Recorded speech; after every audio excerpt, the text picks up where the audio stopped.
and welcome to the second episode of my new vlog, What Would You Like to Learn Today? Today, I've been asked some questions about hunting. To wit, I would please like to know about hunting. How do you do it? Who is best at it? Why all the different guns? And why is it so hard to shoot a .22 accurately, at least for me? Do game animals actually taste good? And if not, why do people shoot them? Well, let's see. First of all, we got to start off by defining terms. Hunting, first of all, that's a gerund, okay? So it's very important to keep that in mind. And there's a kind of a complex definition to it, okay? So attempting to personally and directly kill a land animal so as to eat or otherwise profit from its demise. Now, there's some footnotes, I'm afraid. First of all, attempting. If you're hunting something, you have to be giving it a chance to escape. Okay, so it can't be a sure thing. You have to be attempting to do it, not necessarily doing it. Okay, so for example, tying something to a rope to a tree somehow and then shooting it so it can't escape, that's not hunting. Okay, that's I think that's murder. Personally and directly, you have to be there in the field with it, trying to kill it directly, not like with a trap. You have to be like shooting it or stabbing it or biting it or something. Okay. Kill a land animal. Okay, so you can't be going after a fish. If you're going after a fish, you're fishing. Fishing is different from hunting. But there's a footnote there also, because if it's an aquatic descendant of a land animal, for example, a seal or a whale or something, then you're still hunting if you're trying to kill that. Okay, so you hunt whales, but you fish for sharks. Okay. So easy way to remember all this, right? If you're shooting fish in a barrel, you're not hunting. Number one, fish. Number two, they're in a barrel, they can't escape. Okay? All right. Now, other question you asked, who is best at it and how do you do it? Okay, well, who is best at it? Humans. All right, humans, in addition to being the most dangerous game, we're also the most fearsome predators. Okay? It's sort of interesting to think about what is the human way of hunting, you know? Animals have developed all different kinds of ways of hunting. It usually affects the way that their body is put together. There's a couple of ways we can see that we're developed to be hunters. First of all, we have binocular vision. Only predators have this. Think about like dogs and cats, okay? Versus herbivores like cows or horses where the eyes are on the side of the head. That way you get a much better field of vision so stuff can't sneak up on you. With a predator, you want to be focused on your target, okay? Whatever it is you're trying to eat, so you can gauge distance and that sort of thing, okay? What else have we got? You've got nice big canine teeth. All the better to rip out things' throats with. And lastly, there's this whole bipedalism that we've developed. Okay, so the thing about being bipedal, it actually gives us some interesting advantages specific to hunting. At this point, we're going to have a brief digression here. All right, methods of hunting. So the way that humans hunt, like in our natural state without guns, arrows, bows, anything like that, is through something, it's a style of hunting that's known in two ways: persistence hunting and cursorial hunting. Okay, so it's kind of I prefer to conflate the terms, of course, to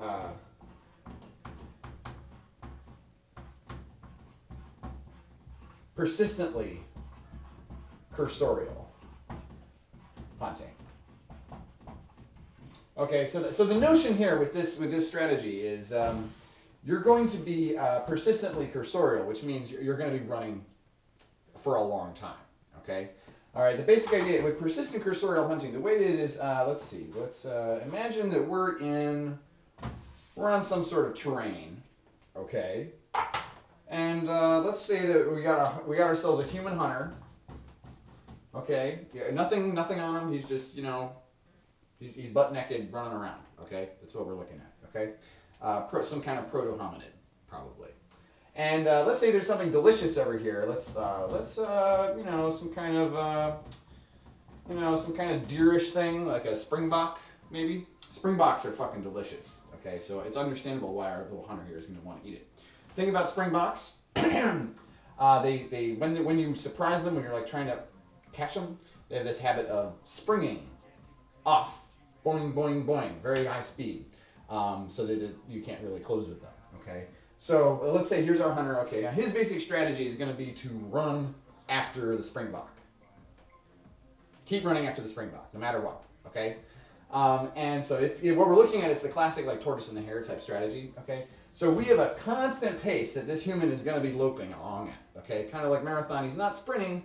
He's trying to cover ground. Okay, you can do it for a while. Okay, this is all he does. Okay, the springbok, as soon as the human gets to him, is going to spring off at a high rate of speed. Boing, boing, boing. Okay, off over the, behind some trees. Get some distance there. Okay, and then he stops and he tries to kind of, oh my God, I'm so, God, that's really, okay, so he kind of has to catch his breath for a while. Okay.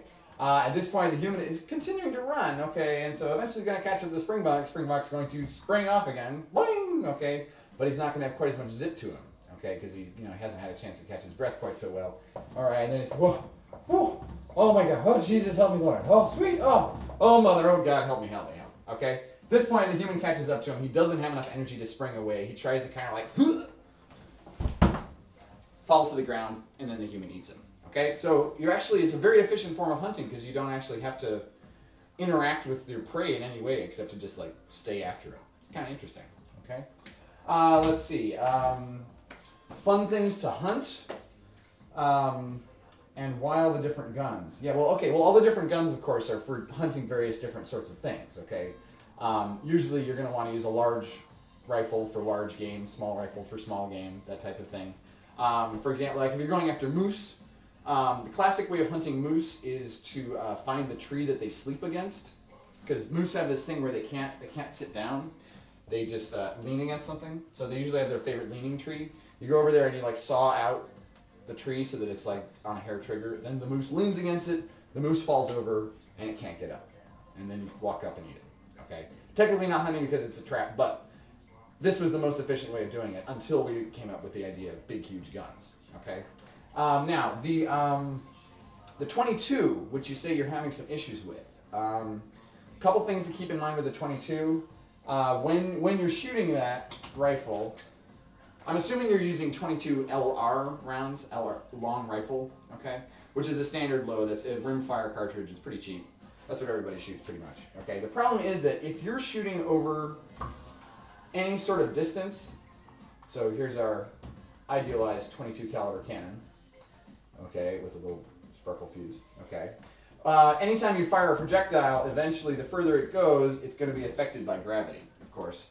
And the 22, because the long rifle round is subsonic, meaning it's not really going that fast, it's affected more by drag from wind as well as gravity pulling it downwards. So what you're going to see is typically between 50 yards and 100 yards away, you could have it drop anywhere between 3 inches above where the barrel is aiming and 8 inches below. So you kind of have to get a gauge for like how far away is your target and then adjust your aim accordingly. Okay. What you might consider doing if your accuracy continues being an issue there and you want to like make sure that drag and gravity are not as much an issue, you might switch to a different caliber, or you might switch to a different cartridge. You can stay with the 22, but they have so the typical 22 LR round is about like it's like about 1 inch, maybe even less.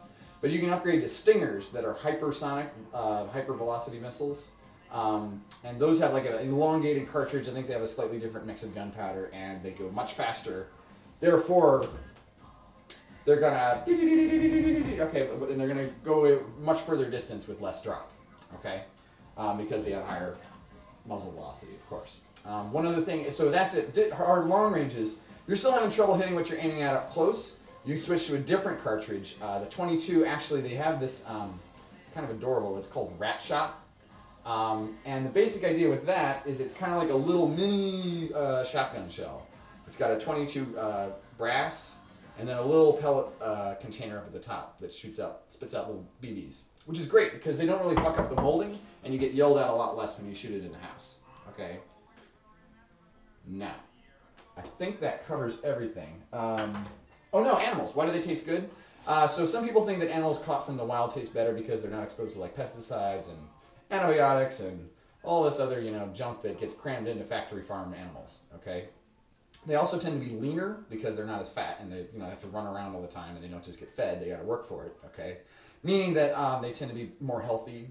Venison in particular is supposed to be very good for cholesterol levels.